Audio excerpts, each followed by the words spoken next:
What's going on, folks? This is Stress and Strain, and I'm making you another video to answer a question from that redneck guy. And he wanted to know, is there a good way to guesstimate the properties of a steel by simply looking at its grade number without memorizing what the different numbers mean or looking it up online? Just a quick way to instantly tell kind of a little bit what you're dealing with. And there is. Now, when someone gives you a grade number from a steel, so they hand you a steel and they give you the grade number, the first question you need to ask yourself, does it have 3 numbers or 4 numbers? If it's 3 numbers, it's stainless steel. If it's 4 numbers, it's normal steel that can rust away. Now, I say quote-unquote normal steel because that category includes carbon steel and alloy steel that sometimes can be far from normal. Okay, the thing is if you have stainless steel, what I'm about to show here does not apply. Just remember that. If it has 3 numbers, then what I'm about to show you here does not apply. This only applies for the 4 number digit ones. Now, I have an example here. You should immediately know the carbon content. The 95 at the end represents the carbon weight percentage. All you have to do is take it, divide by 100, and you'll get 0.95. Put weight percent on the end, and you've got the carbon content. But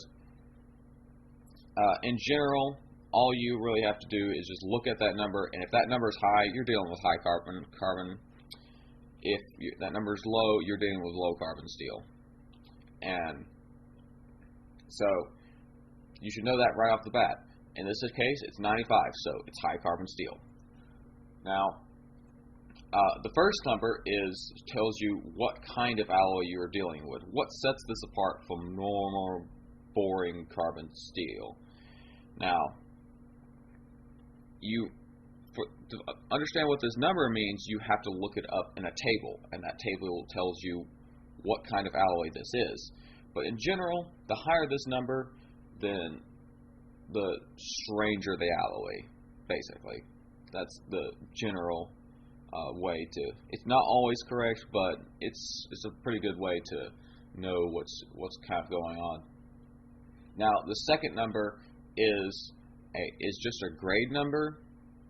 However, this is a good way to tell how much alloy, because the higher that number, the higher the grade number there, that means that whatever you're dealing with has a higher alloy percentage. Usually the higher they go up in grade number, the more alloys they have. So, now, do you have to memorize any numbers here? Well, there's one number you should memorize. One. And that is if you have 10 at the beginning.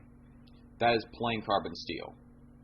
If you see 10 at the beginning, if this was 1095 carbon steel, you're dealing with plain high carbon steel. That's just the only one you should really know when you're dealing with these things. The others, well, you don't really have to worry about it. If you want to memorize what each one of the beginning numbers are, that's your go right ahead. But this video is discussing just kind of a layman's terms, just a easy way to guess something about an alloy. So I hope that was helpful, and have a good day.